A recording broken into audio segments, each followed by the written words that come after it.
지혜 있는 자가 되라 하는 말씀을 생각하면서 하나님이 주신 은혜를 나누기를 원합니다.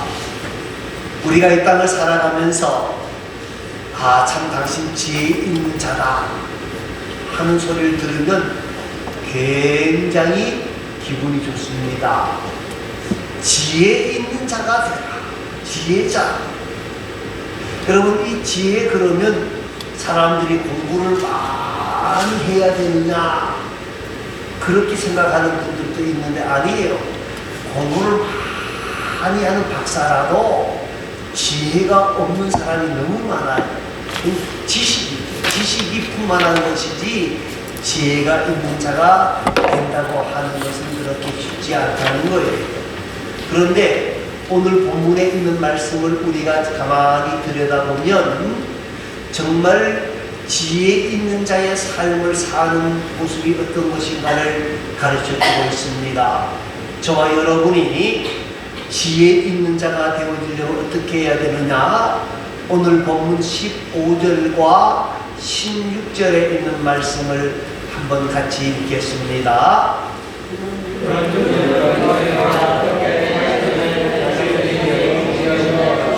있는 자같이 하지 말고 오직 지혜 있는 자같이 하여 세월을 아끼라 내가 악하니라 그랬어요. 여러분, 그런즉 어떻게 행할 것을 자세히 주의하여 지혜 없는 자같이 하지 말고 지혜 있는 자같이 하여 뭘 아끼라? 세월을 아끼라 그랬어요. 세월을 아낀다는 말이 무슨 말이냐? 세월을, 시간을 내 손으로 만든다는 거예요. 시간을 잘 사용하는 것을 말하는 거예요.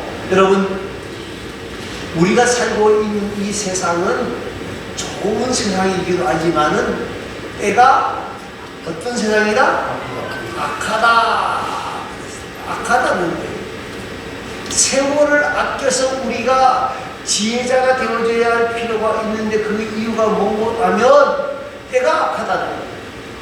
여러분, 그래서 예수님께서 제자들을 파송하실 때에 뭐라고 말씀하셨는가 하면 내가 너희를 세상에 보냄이 양을 어디 가운데? 이리 가운데 보내는 것 같아.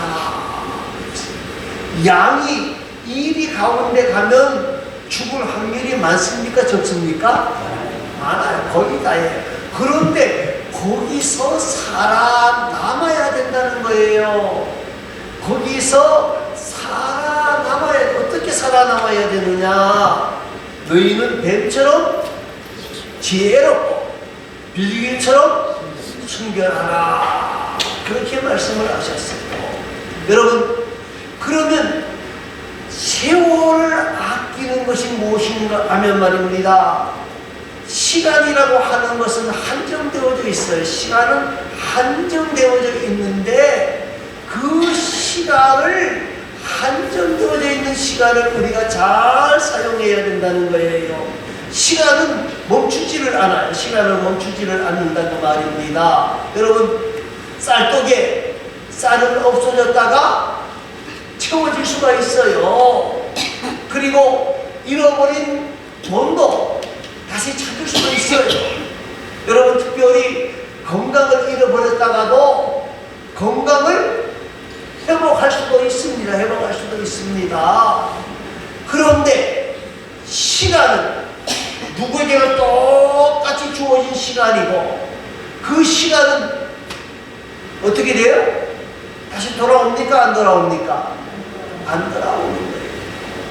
여러분, 그래서 시편 90편 12절 말씀을 보면 모세가 이렇게 말합니다. 우리에게 우리날 계수함을 가르치사 지혜의 마음을 얻게 하소서. 모세가 우리의 인생이 강건하면 70이요 80이라도 우리가 우리의 날 계수함, 우리의 날이 얼마 남지 않아가는 것을 기억하게 하시고 그것을 지혜 있는 마음을 허락해 주시기를 바랍니다. 그랬어요. 여러분, 우리 세월이 얼마 남은지 아무도 알지 못합니다. 요사이는 70이요 80이라 그러면 목사님 섭섭합니다. 그런 분들이 꽤 많아요. 벌써 우리 교회에도 80 넘으신 분들이 많잖아요. 그죠? 그런데 강건하면 70이요 80이라 그러면 날 보고 오늘 죽으라는 말인가? 그럴 수 있단 말입니다. 그런데 중요한 것은요, 우리 날이 얼마 남지 않았다는 거예요. 언제인지 모른다는 거예요. 그러면 지혜자는 이 남은 세월을 가장 아름답고 귀하게 사용할 줄 아는 사람이 바로 지혜자라는 거예요. 우리는 하나님 앞에 설 날이 있습니다. 하나님 앞에 서는 그날에 하나님 앞에서 계산할 날이 있는데, 우리가 주어진 일에 최선을 다할 때에 하나님의 칭찬을 만날 수가 있고 하나님 앞에 지혜자가 되어줄 수 있다는 사실을 기억하면서 우리 모두가 하나님 앞에서 세월을 아끼는 지혜자의 모습을 회복하는 귀하고 아름다운 하나님의 사람들이 될 수 있기를 바랍니다. 자, 그러면 17절 말씀입니다. 17절 말씀을 읽어봅니다. 그러므로 어리석은 자가 되지 말고 주의 뜻이 무엇인가 이해하라. 자, 열심히 사는 것이 중요한 게 아니에요. 여러분, 사람들이 열심히 있다고 해서 다 지혜자가 되는 건 아니더라. 그 말이 오늘 뭐라 그랬어요? 그러므로 무슨 자가 되지 말고 어리석은 자가 되지 말고, 그 다음에요, 주의 뜻이 무엇인가 이해하라. 여러분, 지혜자는 뭐냐? 하나님의 뜻이 무엇인지를 아는 자가 지혜자인 거예요. 여러분, 바쁘기는 바쁜데 열심은 열심인데 순서가 바뀌어버리면 안 되는 거예요. 안 되는 거예요. 주님이 원하시는 뜻이 무엇인지를 알아야 된다는 거예요. 알아야 된다는 거예요. 여러분, 오늘 어리석은 사람은요, 누구 생각으로 살아요? 자기 생각으로 사는 거예요. 자기 방법, 자기 수단, 자기 뜻만 생각하고 사는 사람이에요. 그런데 지혜자는 주의 뜻이 무엇인지를 알려고 애쓰는 사람이란 말이에요. 사랑하는 성도 여러분, 오늘 저와 여러분이 주의 뜻이 무엇인지를 알려면 어떻게 해야 되느냐? 하나님의 말씀을 묵상해야 해요. 하나님의 말씀을 사랑해야 해요. 하나님의 말씀을 읽고 듣고 지켜 행하는 자가 복이 있다. 그렇게 성경을 말씀하고 있는 거예요. 성경을 한번 읽는다고 해서 아느냐? 무슨 다 잘 몰라요. 그러면 한번 들어도 아느냐? 잘 몰라요. 저도 마찬가지로 똑같아요.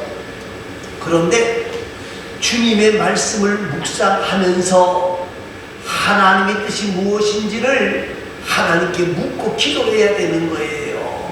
그래서 신앙의 위대한 하나님의 사람들은 우리에게 뭐라고 말씀하고 있는 것 하면 뭐라고 말씀해요? 성공의 비결은 뭐냐? 기도보다 앞서지 않는 것이다. 성공한 사람들의 말이 무슨 말인 것 하면 하나님의 말씀을 묵상하고 기도해서 하나님의 뜻을 아는 것이 더 중요하다는 거예요. 그게 지혜자예요. 여러분, 아무리 열심히라고 해도 말입니다. 아무리 열심히라고 해도 주님의 뜻을 이해하지 못하고 주님이 기뻐하시는 것을 이해하지 못하고 열심만 가지고 하다가 보면, 내 생각대로 하다가 보면 엉뚱하게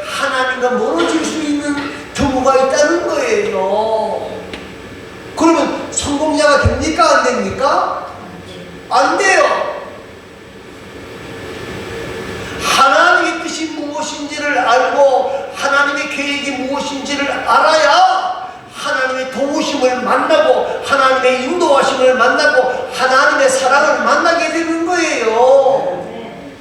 그렇기 때문에 오늘 저와 여러분이 말입니다.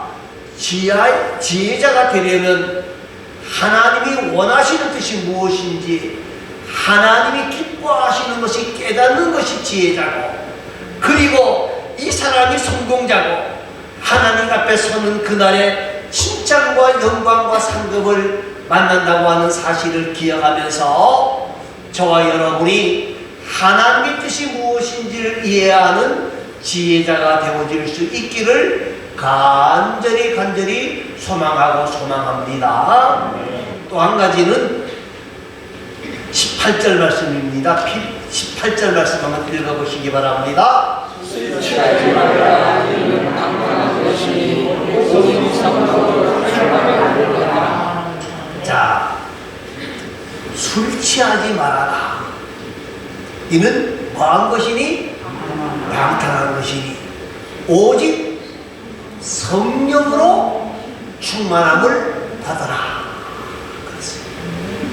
왜 이 말씀을 하는 거다면요, 술 취한 사람을 이해하면요 성령 충만한 사람을 이해할 수 있기 때문에 그래요. 자, 19절 말씀을 그러면 읽습니다. 시와 찬송과 시간을 노래하며 받아보며 너희의 마음으로 주께 노래하며 찬송하며. 자, 술 취한 사람들 보면 어떻습니까? 노래. 우리나라 순서가 있어요. 회식을 하면 1차, 2차는 어디 가요? 술집. 세 번째 어디 가요? 노래방. 예? 노래방. 안 가봐서 모르시죠? 예. 저도 어떻게 아느냐? 책에 그렇게 다 나와 있어요. 회식하면 어떤 회사는 회식하는 자리에서부터 술 먹고 2차로 노래방 가봐. 어떤 사람들은 밥 먹고 술 먹는 데도 따로 가고 그 다음에 3차가 어디요? 노래방. 세상에. 그런데 성령 충만한 사람의 첫 번째 특징이 뭡니까? 여러분, 성령 충만하다 그러면 산을 옮길 만한 믿음이 있어야 성령 충만이다. 아니면 뭐 예언하고 병 고치고 방언해야 성령 충만이다, 그렇게 생각하는 사람이 있는데 성경은 그건 은사거예요. 성령 충만한 사람은 어떤 사람이냐? 어떤 사람이에요? 신령한 입에서 뭐가 나와요? 시와 찬송과 신령한 말. 한마디로 말하면 하나님 앞에 뭐하는 사람이다? 정말 마음속에서 쏟아져 나오는 찬송이 있는 사람이라는 거예요. 곡자가 좀 틀려도 괜찮아요. 가사도 틀려도 괜찮아요. 가사가 왔다 갔다 해도 괜찮아요. 그러나 정말로 하나님 앞에 찬송하는 사람이 성령 충만한 사람이에요. 찬송은 우리의 신앙의 고백이고요, 찬송은 우리에게 위로와 평강을 주는 거예요. 그래서 우리는 힘들 때에도 찬송하고 기쁠 때도 찬송하고 좋을 때도 찬송하고 어려울 때도 찬송하는 거예요. 찬송할 때에 우리에게 두려움과 근심과 걱정이 사라지게 되어지고 성령 하나님이 나와 함께 하심을 깨닫게 되어지고 그래서 기뻐하고 즐거워하고 감사하게 되어지는 거예요. 사랑하는 성도 여러분, 오늘 저와 여러분이 성령 충만한 사람이 지혜자인데 성령 충만한 사람은 뭐하는 사람이다? 찬송하는 사람이다 하는 것을 기억하고 우리가 정말 주님을 위하여서 주님을 생각하면서 기뻐하며 즐거워하며 감사함으로 찬송한 생활, 찬송의 생활을 계속해 나아가는 저와 여러분이 되어질 수 있기를 간절히 바랍니다. 또 한 가지는 20절 말씀입니다. 20절 말씀을 한번 읽어보시기 바랍니다. 감사해 우리 주 예수 그리스도의 이름으로 항상 아버지 하나님께 감사하며 그리스도를 지난 주간에 본 말씀입니다. 범사에 뭐라고요? 우리 주 예수 그리스도의 이름으로 그 다음에 뭐요? 항상 아버지 하나님께 감사하며 그렇습니다. 자, 술 취한 사람의 또 한 가지 특징이 있습니다. 술 취한 사람들이 또 한 가지 특징이 뭡니까? 노래방에 가서 노래를 잘 불러요. 그 다음에는요, 뭐 하죠? 예? 싸워. 말이 많다가 보니까 뭐가 나와요? 야, 이만 난 너희네 섭섭한 거 많아, 응? 응? 응? 그래서 섭섭한 거 많다고 그래서 노래방 가서 어떻게 해요? 노래 부르는 게 아니라 거기서 싸워. 치고받고 싸움박지 하는 경우들이 참 많이 나와요. 여러분, 성령 충만한 사람은요, 나의 나된 것이 누구의 은혜다? 하나님의 은혜라고 고백해요. 그러니까 뭐가 나올 수밖에 없어요? 예?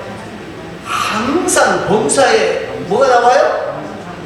하나님의 은혜인 줄 아니까 감사가 나오는 거예요. 감사가 나오는 거예요. 이 성령 충만한 사람이에요. 여러분, 교회 생활을 오래 했다고 해서 이 범사에 감사하는 게 아니에요. 직분이 있다고 해서 감사하는 게 아니에요. 뭘 깨달아야 감사한다고요? 모든 것이 하나님의 은혜라고 하는 사실을 깨달을 때만이 감사가 일어날 수 있는 거예요. 감사가 없게 되어지면 뭐가 나와요? 불평이 나오는 거예요. 여러분, 오늘 저와 여러분이 이 땅을 살아가면서 성령 충만한 사람이 되어져야 돼요. 항상 범사에 하나님께 뭐 할 줄 아는 사람? 감사하려고 애쓰는 사람이 되어져야 된다는 거예요. 우리나라에 교수님이고 장로님이었던 분이 있습니다. 이분은 교회 장로로서도 여러 가지 일들을 많이 했고, 그리고 또 사회 분야에서도 굉장하게 업적을 많이 남기신 분입니다. 이분이 이제 교수를 은퇴하여 뒤로 명예교수로 물러앉게 되어졌습니다. 그런데 제자 가운데에 잡지사의 편집부장으로 있는 사람이 있습니다. 그래서 이 스승님의 은퇴를 했으니까 스승님의 글을 자기 글에다 실어야 되겠다, 잡지사에 실어야 되겠다 하고 교수님을 찾아가서 교수님의 인생 자서전을 짧게라도 좀 써주시기 바랍니다. 난 쓸 게 없어. 그런데 계속 이야기를 하니까 선생님이, 교수님이 그래 알았어 하고 대답을 했어요. 그래서 약속된 날 두둑한 원고 뭉치를 기대하면서 스승의 집을 찾아갑니다. 아마 이 글이 쓰여지면 우리 잡지 이번에 대박 날 거야. 그리고 찾아갔습니다. 그랬더니까 교수님이 종이 한 장을 주는 거예요. 아니, 교수님, 무슨 종이 한 장을 주시면 어떻게 합니까? 그런데 그 종이 한 장에도 딱 뭐라고 써져 있는 거 하면 모든 것이 뭐요? 하나님의 은혜였습니다. 그래서 제자가 교수님에게 말합니다. 교수님, 그러니까 자네가 나에게 원고 청탁을 하고 난 뒤에 내가 지금까지 걸어온 길을 쭉 돌아보았어. 내가 교회 장로로서 한 일도 참 많은 것 같고, 또 교수로도 내가 한 일이 참 많은 것 같은데, 그런데 그건 내가 당연히 해야 할 일을 한 것뿐이야. 생각해 보니까 그 모든 것이 누구의 은혜였다? 하나님의 은혜였다. 그래서 나는 하나님 앞에 뭐 할 것밖에 없다? 감사할 것밖에 없다. 여러분, 이것이 성령 충만한 사람의 고백이라는 거예요. 사랑하는 성도 여러분, 사랑하는 성도 여러분, 오늘 저와 여러분이 하나님 앞에서 성령 충만한 지혜자가 되어야 돼요. 지혜자는 범사에 감사하고 항상 하나님께 감사하는 삶을 살려고 애쓰는 자라고 하는 사실을 기억하면서 우리 모두가 하나님과 사람들 앞에서 감사하며 삽시다라고 고백하는 이 고백이 우리의 고백이 되어지고 여러분의 고백이 되어질 수 있기를 바랍니다. 지난 주간에도 고백했습니다. 옆에 분들과 앞뒤 분들에게 뭐라고 고백하자고요? 자, 감사하며 삽시다 고백하십시다. 감사하며 삽시다. 감사하며 삽시다. 자, 그 다음 말씀입니다. 21절 말씀입니다. 21절 한번 읽어보시기 바랍니다.